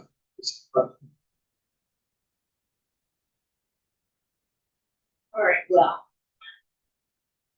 Yeah, we need to, what's gonna be our next step here? It sounds like one thing is we need to find the money for the assessment engineer in order to really get that next step going. And so the question is, does it make sense to go through the most of the work out of the works or just on the taking on the go, if you are going to find the funding from somewhere to hire an assessment engineer, and we want to try to do that I mean, sorry. I mean, so the question was asked earlier, when Mike would see state water board funds for the 1.5 roughly million that we apply for. They're building the 26-27 fundable list, right? Right. So you can say it's not going to be for July 1st, right? It's the next budget. Right. So, that's all I can tell you. It could come anywhere, or not at all, but it could come anywhere in that fundable year. So from a timing perspective, short of some other solution, and we're meeting with the county tomorrow to see if there's something the county could do. You don't know where we might find some money, and we keep trying to turn over every rock to find some. But yeah, until you're clear, you've got phase 2 funding, which would include assessment engineering. Kind of hard to start that. Yeah. And I think it was Director Fairman in my conversation with him, or maybe it was you, President Kennedy, we are kind of heading toward that design cliff, right? We're going to run out of funding and we're going to have to stop. And at that point, it's going to be an interesting conversation. If there aren't grant funds on the horizon that we can obtain, what's the board going to want to do?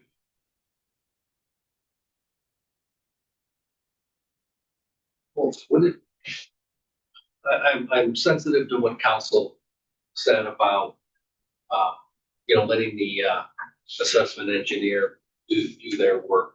We could start the RFP process and we can talk to some of these people about what they've done in the past. It can certainly be, general manager could communicate to them that, at least the board, and I think probably the community has the sentiment of the variables that we talked about, which I don't think are irrational by any means. I mean, I think what we're all trying to get is to get this right and fair. And I think that does that. And then they put together what they think, and then we're going to look at it, either we or not. So, And I think to have a workshop on the assessment. There's a way, right? To have a workshop on the assessment without an assessment engineer, sorry, is a good use. That's right. So maybe you're meeting with the county. The county on that? Mark, right? That's not good, yes. supposed to be there. Right. Maybe we can find, what is it, 70,000? What is the? What's that? What is the line item for the test? It was essentially 70. Somewhere between 51 and 92. Any ideas from our representative?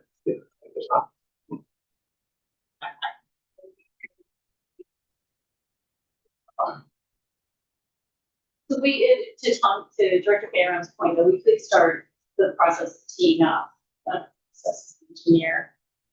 The Wallace group. Actually has someone we can work with. So that would be something that we could do as part of the 218 ad hoc. Yeah. Committee. So then we're ready to go. We get the money instead of waiting to figure out. Yeah. That's like you did with the EIR. So. Got a question for Doug. Now, you had access to the assessment engineers on these projects that you were talking about that you've been working on. Is there any like outlier weird things that people use that really made sense that we're just not thinking about? You know what I mean? No, you know what, Guy has really nailed it, is the information that he's presented is precisely my experience. So he's got good information.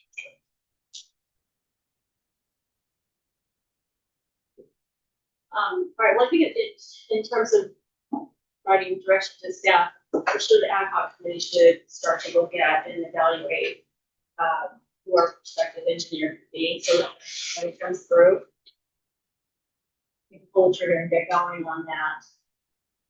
So in that, they want me to reach out and see if I can find some additional firms to give us quotes on, because we've got two, our policy for an amount this much says we should get at least three. Yes. So I'll see what I can do to get a couple more quotes. Yes. Did one of them, I'm sorry. Project. Yeah, You did your projects. I'm sorry. Just if there's a candidate amongst the ones that. I'll get the names of the others that are out there. Right. NV5 actually does quite a few in the state, though. Wallace Group does a lot of them in our region. So those are two right off the bat that we'll have to consider. There's others. And Wallace Group uses ours too, right? That's what you're talking about. Yeah. That's their assessment. Yeah, they Wallace does them also, but they are more specialized, and so they have a consultative partners with them for these bigger, broader brush. Is there a fact what they did based on the method they're going to use? And if there's a method that's used most, that's the least challenged, that's not given the best answers, to me, it's almost a no-brainer to go there. which leads me back to the zoning and lot size. And if in their bid, they know this is the method we want you to use, and that's less work for them to do, then it would make sense that we give them that you have that direction to go on the RFP, say this is the method of the assessment that we selected. And I don't know, I'm just saying that I can think of a lot of them that be a lot more complicated that you'd have to do, which time is money. And if this is a reliable method that's not been challenged, that is the most fair and equitable, sort of a no-brainer to me. But I just don't know. I don't know enough about it. Yeah, well, that's why I go back to council. Yeah. Like, let's find out, we'll figure out who the best option is, and then that's why we're hiring them for their expertise to look at our, so we can give them feedback. Yeah, so perhaps maybe I can strike some middle ground here. I'll put in the RFP that, look, we're leaning toward an approach based on lot size that we open to. Yeah. It's something that whatever the consultant thinks could get us to similar. Yeah. I'm just trying to narrow their focus a little bit, because once you get them down to a little bit better idea of what they're going to do, they can bid it more accurately, I think.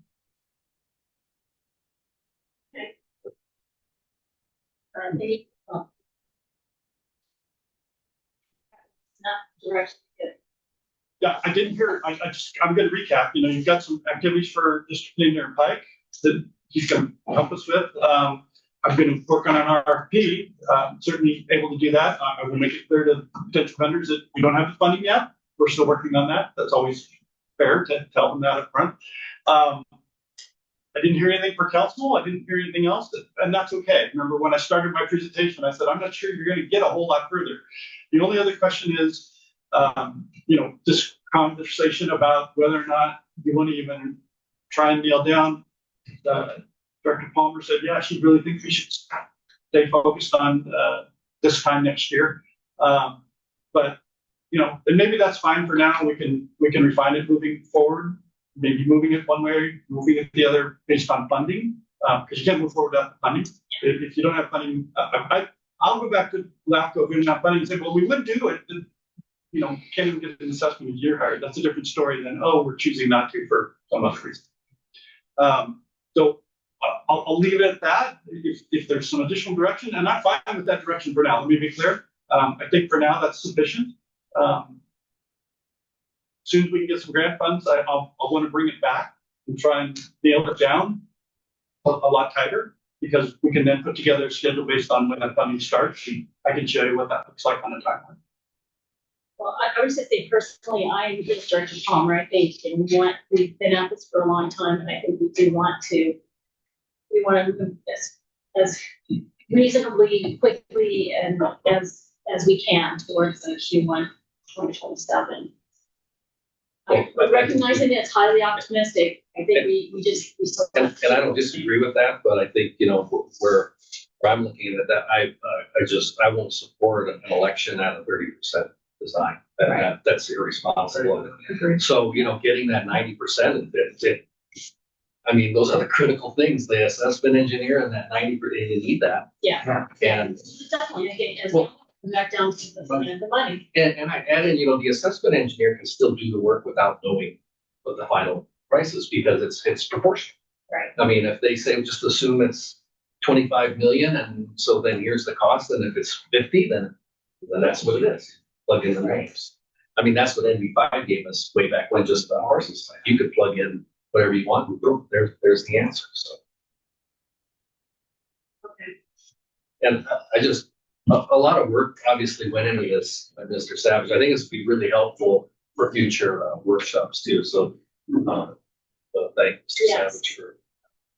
Yeah, I should note, I did post those earlier today, so if somebody wants to go back and look at the slides or listen to the presentation, I think I've spoken loud enough so they don't get caught on the video, but slides are out there. Slides never tell the whole story though, right? So Yeah, but you drain the fire hydrant on us, so. Yes, thank you. At least with water. Thank you again. So just a reminder, we have coffee with the director Friday, so if you want to come and have some further conversation or some questions that come up, come on over to Lefty's and join us for a cup of coffee and we'll chat about wastewater. Okay, so I think we keep this one. Yep, sufficient. Sufficient. Again, just thank you to Mr. Savage and Martin and everybody else for pulling this all together. It's really helpful. Yeah, I might just thank you for saying that. Martin did reach out to one of his colleagues, Darren, who we may see a little bit more, just because he has some expertise in areas that Martin's very good, but he doesn't know the entire block. So one of his colleagues at AW was the one that really weighed in on, yes, this is exactly how the Prop 218 works, and if Martin needs a backup, we may see Darren, which is good because he seemed like a really solid contributor to what I was. Awesome. Super. Okay, then let's go ahead and move on to next item on the agenda, which is item 10, consideration of election for Santa Barbara Local Area Formation Commission, the LACOS regular special district member. Yeah, so shifting gears pretty heavily here, right? There's a room. There's thanks for coming here. We're almost to the really ridiculous stuff, right? So back last year, 25, there was an election. The board had not at the time said the president could vote on behalf of the district. So we didn't vote. It ended up as a really tight election. I think we had voted. In the end, they got it all sorted out. So you passed resolution 2504 saying the president could vote on behalf of the district. I think if I can suggest what President Kennedy was thinking, she's thinking, well, I may not be the president come January, and there's this vote coming up, and we're trying to decide. So she said, what, let's just put it on the agenda so that the board can provide whoever the president is some input. There are two candidates for what's titled the regular special district member of LAFCO. So that's the special district person that represents special districts on LAFCO. So it does make sense if you have some thoughts on this to provide some input to the president, who will in turn vote on behalf of the district. So there are two candidates, Doreen Lee Johnson, she's the incumbent from Montecito Sanitary District, and Robert Dunlap from our, although I mistyped it, San Ynez River Water Conservation District. So those are the two candidates. Is that we call it parent district or ID1? Okay. I looked at it and I had that same question, and I believe the answer is it's ID. Yeah, so thank you for the intro. Let's open it up to public comment in case anybody has a burning desire to voice their opinion about which of these candidates we should cast our vote for. Anybody excited about one or the other? Anybody online with a hand raised that they just can't wait to tell us what they think? Okay, all right. Great, bring it back to the board then. Anybody have any particular burning desire for? Well, I just observed that Mr. Dunlap is here in the valley. I don't know if that gives any weighting to our vote or not. I guess my suggestion is I'd like to leave it up to the president for item number 7. We know who the president is now. And maybe you give each one a call, and then I certainly trust your judgment. Casting vote for. I will say I did do, beyond what was in the packet, a little bit of research about both of the individuals. And personally, I felt like Doreen was the most suitable candidate, but Sure. That's why you're paid today's president. all right. I will take the suggestion of just call both, and then we'll get the vote in time. See if they have any. Yes, that's exactly. I'm calling for the video money to support our cause here. Do we need a motion on this? Yeah. You can certainly have a motion, or you can just, you gave authority. You said She agendized. It's up to your board, however you want to handle it. Council, do you have a specific opinion? Do they need a motion, or they kind of give direction to council or to the president? I think it's totally fine. No motion is needed. Great. Because Thank you already have the authority. All right, very good. Then we will move on to, next item on the agenda, which is reports, subcommittee reports. As noted, finance committee, we did not meet, and also I'll just note the 218 ad hoc committee did not meet. Grants committee, So we met, Yeah. and, we discussed the water board grant. We also discussed, meetings with Assembly Member Hart about potential budget writer for this session. I think we are following up with Senator Poe. So we've got that underway. great. How about the project management? We probably did not meet, and technical did not meet. Okay, then next item would be general manager and district engineer comments by Doug Last. Yeah, so I said I'd bring this up later, and now it's later. Under my notable upcoming meeting items, you'll see in March, we should get the draft. The April conversation will really be the one around the 30% draft, as well as the beginning of the conversation about which collection approach. Director Fayram is unavailable for the date that we have in May. It turns out I may be unavailable, not anything related, completely separate. You're unavailable as well? Okay, so it sounds like, that's you're talking about some extremely important things there. What collection system, and if you're missing 2 board members, probably not best to agendize with that. And so I might suggest consider, we don't have to do it tonight, but just think about it, canceling the main meeting or picking another date. Yeah. But basically, so let's see if we can make it by March. So maybe what I can do on that front is I'll speak to those that aren't available on that particular date, find out, bring back next month, maybe some dates that the board can consider, and I'll give you a chance to see if venues are available and all of the other stuff that has to go into holding a meeting. So that's, I think, critical. That end of first quarter, early second quarter, the board and the public we're going to be talking about some extremely important stuff, right? I mean, that is the next really big decision for the district. So I want to make sure that everybody's up to speed, has the time to think about it, and has had time to think about it, right? Tomorrow, Director Fayram and I are meeting with the county executive officer, Mona Miyasato, and her deputy, who's in charge of public works projects. We're going to cover everything from what's the project, what's the status, we need money, can and will serve, what it's going to take related to roads. We're going to cover the full spectrum of everything that's going on. Have some thoughts about ways that we might be able to approach the county for grant funds that may or may not be successful. But even if it's enough to bridge us till when we can get the state grant, it doesn't have to be all 1.5 million. It could be enough to pay for the assessment engineer or whatever, right? So we'll be having that conversation, and of course, I think it goes without saying, but I'll say it anyway. We'll be reminding both of them in particular, because they may not have heard it very often or enough, that if we don't succeed, the problem goes back to the county.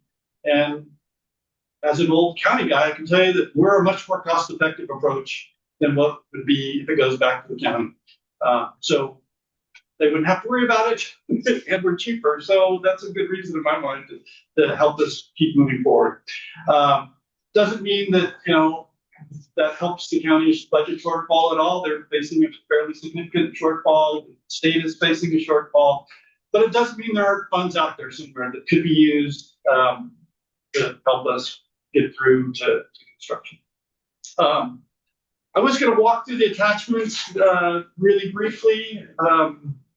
If you've read them, I can just read them real quick, or I can bring them up, whatever works. Wallace Group is moving forward. I'm still waiting on the audit from Moss Levy Hartheim. We got the GSI water results, meeting with the county executive, and the initial state water quality board grant is submitted. from a funding perspective, our finances at this moment look pretty good, but we are spending money at a much faster pace because Wallace Group is working hard. I think they're up to, I think, $60,000 that we've received bills from them. So that 403 that we set aside for them is going to go pretty quickly, which means our budget availability, funds available is going to drop rapidly as well. I mentioned earlier, the groundwater results are in, wells 2 and 4 still at or above MCL, and the actual water depth didn't change a whole lot. That's my report. It's like Mr. Pike had in slide up. All right, perfect, thank you. And I think then our last is any director comments? Another one? No. Except for Ben, just one. I agree, you made a tremendous presentation, and I think it helped in many ways to clarify a bunch of information, at least for me. So, thank you. Okay, all right, last item, adjournments. Move adjournment at 8:06. Good night. Thanks, Martin. Yes, thank you, Martin. All in favor to adjourn at 8:06? Aye. Opposed? We are adjourned. Again, thank you everyone for coming out. Really appreciate it. And reach out